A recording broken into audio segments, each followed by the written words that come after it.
Varicose veins కి సరైన చికిత్స కోసం సంప్రదించండి ఎవిస్ హాస్పిటల్. నమస్తే రమగారు. నమస్తే జయ. రమగారు, ఒక ధర్మ సందేహం ఏంటంటే, స్త్రీలకు సంబంధించి కొన్ని ఆభరణాలు, కొన్ని వస్తువులు ఖచ్చితంగా ఉంచుకోవాలి.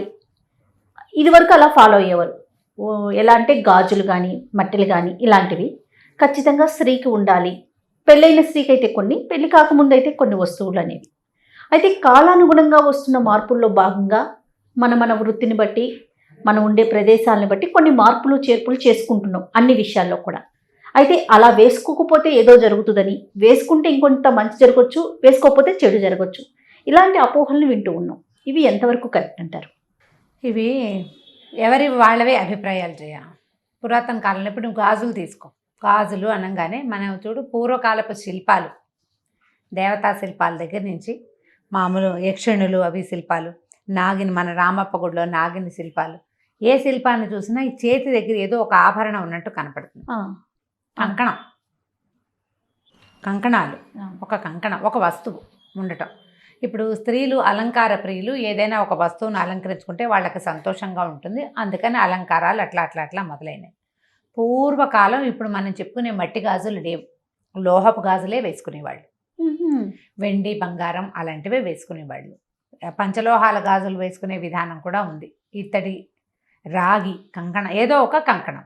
ఈ కంకణం చిన్నప్పుడు పెళ్ళి కాకముందు చిన్నతనంలో కూడా కంకణాలు ఏదో ఒక వస్తువు ఉండేది. వివాహం అయ్యాక కొంచెం ఎక్కువ ధరించేవాళ్ళు.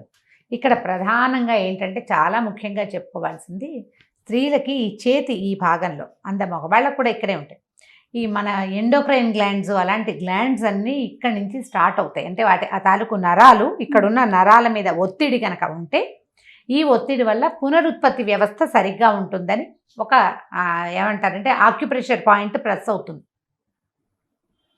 ఆక్యుప్రెషర్ పాయింట్ ప్రెస్ అవుతుంది. కాబట్టి ఖచ్చితంగా ఇట్లా ఆభరణం ఉండాలి. స్త్రీల శరీరాల్లో చాలా చోట్ల ఇలాంటి ప్రెషర్ పాయింట్స్ ఉన్నాయి. ఈ కాలి బొటన వేలు పక్కన, రెండు మొదటి వేలు, అంటే బొటన వేలు పక్కన ఉన్న వేలుకి అక్కడ ఒక ఆభరణం పెడతారు. బొటన వేలుకి కూడా ఆభరణం పెట్టుకునే ఇవి కూడా కొన్ని చోట్ల కనిపిస్తాయి. ఈ వేలు మొదల భాగంలో, అంటే కాలివేలు మొదల భాగంలో ఇక్కడున్న నరాలని గనక అక్కడ ఒత్తిడి కలిగిస్తే, అక్కడ ఏం చేసేవాళ్ళు, వెండి లేదా బంగారం, మిగిలినవేవి పెట్టకుండా ఎక్కువగా వెండి లేదా బంగారు రాజుల ఇళ్లలోనే కానీ మామూలు వాళ్ళు పెట్టుకునేవాళ్ళు కాదు. వెండి లాంటి ఆభరణాన్ని కనుక అక్కడ నొక్కి ఉంచితే కనుక స్త్రీలకి అదుపు ఉంటుందని భావించేవాళ్ళు. ప్రవర్తనా లోపాలు ఉండవని ఇదొక భావన. అంటే మరి ఆ కాలంలో ఉన్న ఆయుర్వేద వైద్యులు లేకపోతే ఎవరో అట్లా నిశ్చయించారు ఇవి వేసుకోవాలి అని. ఆ వేసుకునే ఆభరణాల్లో పాదాలకి కడియాలు, కడియం కూడా అక్కడున్న పాయింట్స్ కూడా ప్రెస్ అవుతాయి. పాయింట్స్ ప్రెస్ అవ్వటం కోసం కడియాలు, పట్టీలు, కడియము బేసిక్ ఆభరణం, తర్వాత దాని నుంచి పట్టీలు, జాలర్లు, మువ్వలు, అవి ఇవి మోగేవి పెట్టుకోవటాలు, డిజైన్లు పెట్టుకోవటాలు, అవన్నీ తర్వాత డెవలప్ అయినటువంటి అలంకార సాధనాలు. కాలువేలికి గట్టి మట్టె ఒకటి ఇట్లా గట్టిగా పట్టుకునేది. ఇప్పుడు దానికే మువ్వలు వచ్చినాయి, దానికే ఏదో డిజైన్ వస్తుంది, దానికే ఎనామిల్ రంగులుగా పెట్టుకుంటారు, అది వేరే కదా. వివాహంలోనే ఇది పెట్టాలని, అప్పుడు ఏంటంటే ఒక స్త్రీలకి కొంచెం లొంగి ఉండే భావన ఏర్పడుతుందని భావించేవాళ్ళు. అప్పటి భావన నిజమైన అయ్యి ఉండొచ్చు. అప్పటి అలవాటుగా మనం అవి సువాసిని చిహ్నంగా మనకి ఉండిపోయినాయి. ఏవి, చేతి నిండా గాజులు ఉండటం, కాలువేళ్లకి మట్టెలు ఉండటం, మట్టెలు చూసి పెళ్ళయిందో లేదో తెలుసుకునేవాళ్ళు. వివాహిత అంటే కాలికి మట్టె ఉండాలి, ఈమె ఒక మగవాణ్ణి అదుపులో ఉన్నది అనే విషయాన్ని సూచించేందుకు ఒకటి. ఆ సూచన వల్ల ఆమెకు నిజంగానే అదుపులో ఉండే ఉద్దేశం కలుగుతుందని కూడా ఒక నమ్మకంతో చేసేవాడు. ఇవి క్రమంగా కాలక్రమాన అట్లా అట్లా అట్లా అట్లా ఇవి ఫిక్స్ అయిపోయినాయి అన్నమాట, ఇది ఇలాగే అని. గాజులు కూడా అంతే. అయితే ఇందులో మట్టి గాజులు వేసుకోవాలంటే పూర్వం వెదురు గాజులు, కానీ అక్కడి నుంచి దంతపు గాజులు, వెదురు గాజులు కూడా, వెదురుతోటి కూడా. మీకు ఎందుకు ఈ మన బెంగాలా వైపు ఇవి దంతపు గాజులు వేసుకుంటారు, తెల్లగా ఉంటాయి గాజులు. అవునండి, తెల్లటి గాజులు వేసుకుంటారు. అవేం మట్టివి కాదు, దంతం, అంటే ఏనుగు దంతం, ఐవరీ తోటి చేస్తారు వాళ్ళు. తెలుపు ఎరుపు ఆ రెండు గాజుల కాంబినేషన్ వేసుకుంటారు. కొన్ని చోట్ల లోహపు రింగులు తగిలించే అలవాటు ఉంటుంది ప్రాంతాలని బట్టి. మనకి తెలుగు సౌత్ ఇండియాలో ఎక్కువగా మట్టి గాజుల వాడకం ఎక్కువగా ఉంది. పూర్వం అంటే కొన్ని వేల సంవత్సరాల క్రితం ఈ మట్టి గాజులు తయారీ లేని రోజున లక్క గాజులు వేసుకునేవాడు. అవునట. బెంగాల్లో ఇప్పటికీ ఒరిస్సాలో కూడా లక్క గాజులు శాస్త్రానికి 2 గాజులు పెళ్లిలో తొడుగుతారు. ఇంత ఖచ్చితంగా ఎలా తెలుసంటే నా తోడుకోడలు ఒరిస్సా అమ్మాయి కదా, ఆమె పెళ్లికి వేసిన గాజుల్లో 2 మెరూన్ కలర్ గాజులు ఉన్నాయి. ఏ డిజైన్ ఏమీ లేదు, సాదా కొంచెం వంకటింకరగా కూడా. ఇవి ఏంటంటే అవి లక్క గాజులు, మాకు నియమం అని చెప్పారు వాళ్ళు. 2 గాజులు. ఓకే. అవి తక్కువ చేస్తారు, తక్కువ దొరుకుతాయి.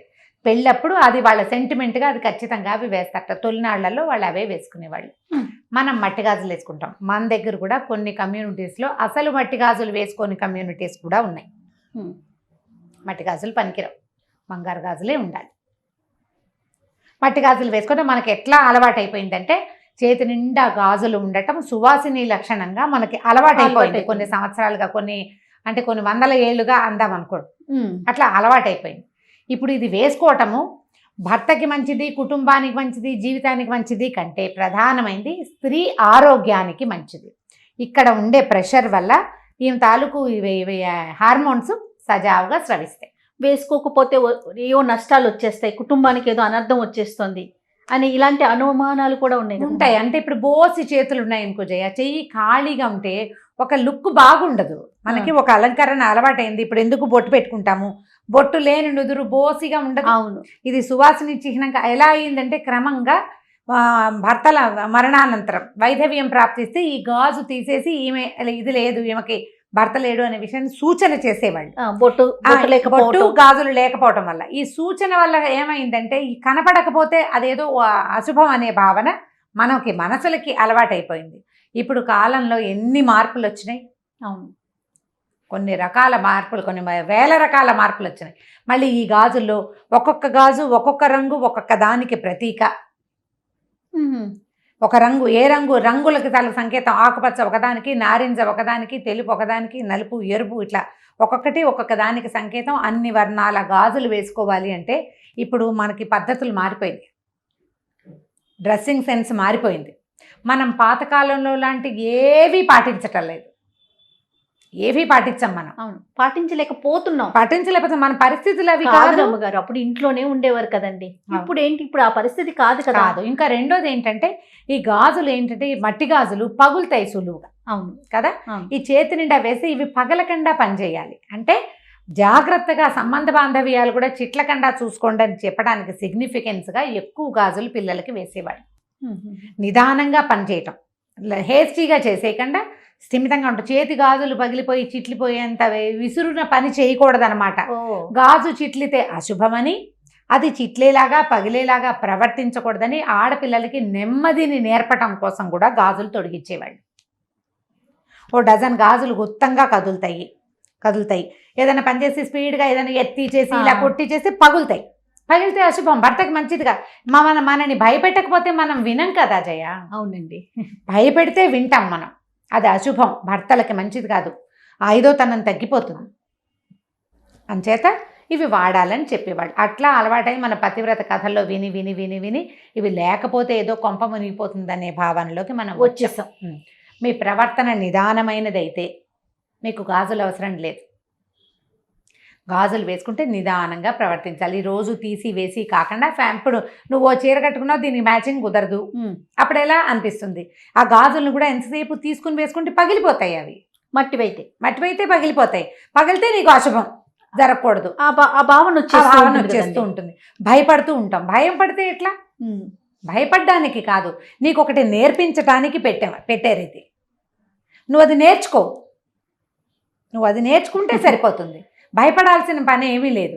కాకపోతే ఈ కాలానికి అనుగుణంగా కొంతమంది వేసుకోగలుగుతారు, కొంతమంది వేసుకోలేరు. ఇప్పుడు ఇది ఐదోతనం తగ్గుతుంది, భర్తలకి అపాయం వాటిల్లుతుంది అని మీరు నమ్మేటట్టయితే మీరు ప్రధానంగా ఏం చేయాలి? వైవాహిక బంధాన్ని గౌరవించాలి, భర్తని గౌరవించాలి, ఆయన అభిప్రాయాలకు ఒక విలువ ఇవ్వాలి. నువ్వు ఆయనతోటి నీ బాంధవ్యాన్ని కాపాడుకో, గాజుని కాపాడుకున్నట్టుగా ఆయనతో బాంధవ్యాన్ని కాపాడుకోవాలి. దానికి నువ్వు గాజులే వేసుకోకర్లా, నీ బుద్ధి నిలకడగా ఉంటే సరిపోతుంది. ఖచ్చితంగా వేసుకోండి, అవకాశం ఉన్న వాళ్ళు వేసుకోండి, అవసరం ఉన్న వాళ్ళు వేసుకోండి. వెసులుబాటు లేని వాళ్ళు ఏం చేస్తారు? ఇప్పుడు నాబోటి వాళ్ళని వేసుకోమంటే నేను అప్పుడప్పుడు వేసుకుంటే అప్పుడప్పుడు వేసుకోలేను. ఎవరికి చేతులకు ఎలర్జీలు ఉంటాయి, గాజుల మధ్యలో పట్టే చెమట చాలా ఇబ్బంది పెడుతుంది నన్ను. అవును అవును. అప్పుడప్పుడు వేసుకుంటాను. ఇప్పుడు ఛానల్స్ లో కూడా కొంతమంది మస్ట్ అండ్ షుడ్ అంటారు గాజులు. అంటే కొన్ని కొన్ని కార్యక్రమాలు చేసేటప్పుడు ఖచ్చితంగా వేసుకోవాలి ఉండాలి. ఒక నియమం అంటే ఉంటుంది ఇప్పుడు ఆ రమగారు. నియమానికి ఏంటంటే మనకు ముందు నుంచి అలవాటైపోయి ఉంది అవును, కాబట్టి మీరు ఏదైనా పూజా పునస్కారం చేసుకునేటప్పుడు, దైవ కార్యాలు చేసేటప్పుడు, పీటల మీద కూర్చునేటప్పుడు, దేవాలయానికి వెళ్ళేటప్పుడు, వివాహాది శుభకార్యాలు అటెండ్ చేసేటప్పుడు అప్పుడు తప్పకుండా గాజులు వేసుకోండి. పెద్దవాళ్ళకి అది సంతోషాన్ని కలిగిస్తుంది. ప్రధానంగా చేతికి గాజులు ఉంటే అందంగా కనపడుతుంది, ఇప్పుడు శోభాయమానంగా ఉంటుంది అంతే. చూడడానికి. కొన్ని ప్రొఫెషన్స్ లో అసలు కుదరకపోవచ్చు, డాక్టర్స్ తీసుకోవచ్చు. అవును లేకుంటే ఇప్పుడు మాకులాగా ఆన్ స్క్రీన్ వర్క్ చేసే వాళ్ళు సౌండ్స్ వస్తూ ఉంటాయి అవును. చేసేటప్పుడు, కెమెరా లాగేస్తుంది కదా, ఆ సౌండ్ ని తీసేసి మైక్ లాగేస్తూ ఉంటుంది. సో వీళ్ళు వేసుకోవట్లేదు, వాళ్ళు వేసుకోవట్లేదు, మీరు ఎందుకు వేసుకోవట్లేదు, మీరు ఎలా మాట్లాడతారు అనే క్వశ్చన్స్ రేజ్ అయినప్పుడు ఆన్సర్ చెప్పలేకపోతాం. అదే అంతే అంటే కదా రమ్మగారు? అంటే ఇప్పుడు ఇలాంటివి చెప్పకూడదు అంటే ఎలా కుదురుతుంది? అది మీరు ఇది చేయట్లేదు కాబట్టి మీరు ఇది చెప్పకూడదు అంటే అసలు అది నియమమే కాదు. మనం పెట్టుకుంది ఆ నియమం ఎందుకు పెట్టుకున్నాము? మనకు ఆ నియమం ఏర్పరచబడింది ఎందుకు? అవును. నీ బుద్ధికి కుదురు, నిదానం, తాపీగా నువ్వు పనిచేయటం కోసం ఏర్పరిచారు. ఆరోగ్యంగా ఉండటం కోసం. గాజులు గుర్తంగా ఉంటే ఎక్కువగా అనారోగ్య సమస్యలు, స్త్రీ తాలూకు ఆరోగ్యం అంటే హార్మోన్స్కి సంబంధించిన వ్యవస్థ సరిగా ఉంటుందని ఆ కాలపు నమ్మిక. అప్పుడు నమ్మేవారు. ఆయుర్వేద వైద్యులు కూడా కొంతమంది ఆక్యుపంచర్ ప్రెషర్ పాయింట్స్ చెప్పే వాళ్ళు కూడా ఇక్కడ ఉంటాయి క్లయింట్స్, ఇక్కడ ప్రెషర్ చేయిస్తారు. అది పాయింట్, అది నిజం. దానికి సరిపడా ఇన్ని గాజులు తీయకుండా వేసుకోగలిగే పరిస్థితులు అసలు మనకి లేవు ఇప్పుడు. ఇప్పుడు కొంచెం లేవు, మన పద్ధతులు మారిపోయినాయి కదా. తర్వాత గర్భిణీ స్త్రీలకు కూడా మనం శ్రీమంతం చేసేటప్పుడు గాజులు వేస్తాం, ఆ సౌండ్ లోపల ఉన్న బేబీ కూడా వింటుంది అనేది అంటూ ఉంటారు. వినడానికి కాదు జయ, వినడమే కాదు, అది ప్రధానమైనది ఏంటంటే ఈ గాజులు వేసేసరికల్లా ఇదంతా టైట్ గా ఫుల్ గా వేస్తారు. దానివల్ల ఇంకా నువ్వు నిదానంగా నడవాలి, తాపీగా నడవాలి, గాజుల్ని కాపాడుకోవాలి, నిదానంగా నడవాలి. ఒకటి. రెండోది ఏంటంటే ఇవి ఇక్కడ ప్రెషర్ ఉండేసరికల్లా డెలివరీలో ఇబ్బంది సంబంధాలు రాకుండా సవ్యంగా అవడం కోసం ఇవి వేసేవాళ్ళు. దానికి ఇలా పెట్టారు, లోపల ఉన్న బేబీ వింటుంది, బేబీ కూడా వింటుంది. ఇప్పుడు ఒక గాజుల చేత్తో వడ్డన అలాంటి మాటలు ఉన్నాయా జయ? ఒక భోజనం చేస్తున్నాం, తలకాయ ఎత్తేసరికి ఒక పచ్చగా చేయి, దానికి ఒక గోరింటాకుండి, దాని నిండా గాజులు అంటే ఒక సంతోషంగా ఉంటుంది. అవును, ఆహ్లాదభరితమైన ఒక లుక్, ఒక సంతోషం కలుగుతుంది. గాజుల చేత్తో వడ్డనంటే ఇంట్లో ఒక ఆడమనిషి ఆమె కుదురుగా వంట చేయటం, కుదురుగా పని చేయటం, అవన్నీ కూడా ఏంటంటే ఇంటికి ఒక ఆహ్లాదభరితమైన వాతావరణాన్ని చేకూరుస్తాయి. ఇది పాతకాలపు నమ్మిక, ఇప్పుడు కూడా అది ఉంది, నిజం ఆ మాట. కాకపోతే మన పరిస్థితులు అనుకూలించాలి కదా. కానీ నాకు మీరు చెప్పే కొన్ని ధర్మ సందేహాల్లో రమ్మగారు చాలా ఎక్కువగా ఇష్టపడతాను. ఎందుకంటే ఈ పద్ధతి ఉంది మనకి, కానీ మీ వీలుని బట్టి చేసుకోండి, ఖచ్చితంగా ఫాలో అవ్వండి అనే మాట మీరు ఎప్పుడు చెప్పరు. ఇప్పుడు ఫాలో అవ్వండి అని నేను చెప్తాను జయ, ఫాలో అవ్వండి అని నేను చెప్తాను. ముందు నేను ఫాలో అవ్వాలా? నాకే వెసులుబాటు తక్కువ ఉన్నప్పుడు నేను ఎట్లా చెప్పగలను ఆ మాట? చాలా విషయాలు మీరు ఏది మీతో మాట్లాడి నాకు కుదరకపోవచ్చు, అప్పుడు ఎలా మాట్లాడుకోగలుగుతాం? ఇది ఒకటని కాదు, ఏ విషయమైనా సరే ఇది చేయాలి. పాత రోజుల్లో ఇలా చేసేవాళ్ళు, అప్పటి పద్ధతి అది.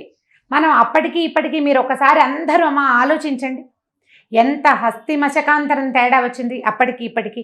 అసలు మన అమ్మలాగానే మనం బిహేవ్ చేస్తున్నామా ఇప్పుడు? మన ఇళ్లలో మన పుట్టకనాడు, మనం పుట్టకముందు మన ఊళ్ళో మన ఇంట్లో ఉన్న పంధ ఇవాళ మీరు ఏం చేస్తున్నారు, ఎన్ని మార్చేసుకున్నారు? ఇవన్నీ మారిపోవటం ఓకేనా?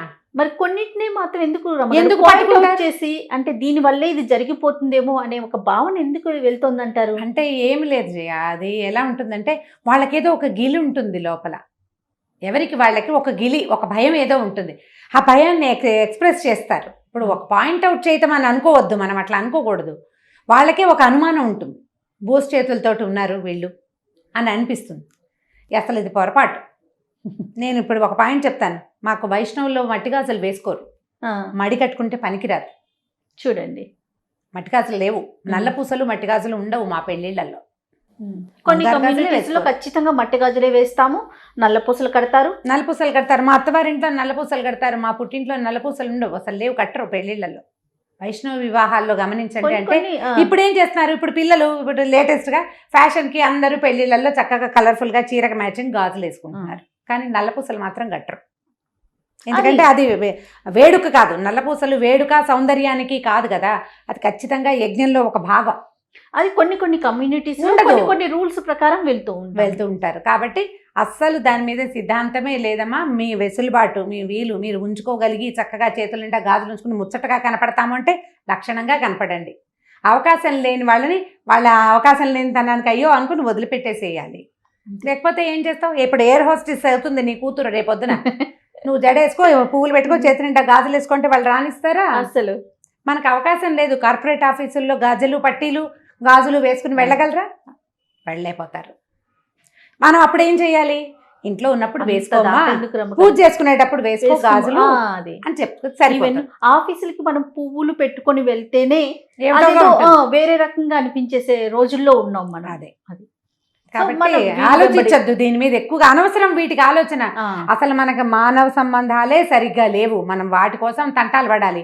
ఆరోగ్యాలు సరిగ్గా లేవు, పరిస్థితులు బాగుండలేదు. ఎందుకు వచ్చింది ఈ పాతకాలపు విషయాల మీద డిస్కషన్? ఎందుకు అసలు? ఇది ఒక ధర్మ సందేహంగా ఎందుకు అడగాలి? అక్కర్లేదు. మరి అయినా కూడా అవకాశం ఉంటే వేసుకోమనే అంటున్నాం. అదే ఇప్పుడు నేను చెప్తున్నాగా, పూజ చేసేటప్పుడు వేసుకోండి, పూజకు వేసుకోండి, వివాహ శుభకార్యాలకు వెళ్ళినప్పుడు వేసుకోండి. చక్కగా మంచి పట్టు చీర కట్టుకుని తల నిండా పూలు పెట్టుకుని చేతి నిండా గాజులు అలంకారంతో శోభాయమానంగా కనిపిస్తారు. చక్కగా అమ్మవారి ప్రతిమల్లే కనపడతారు. సంతోష పెట్టండి భర్తల్ని అట్లా ప్రవర్తనలతోటి. తప్పకుండా రమ్మ గారు. నమస్తే అండి. నమస్తే జయ.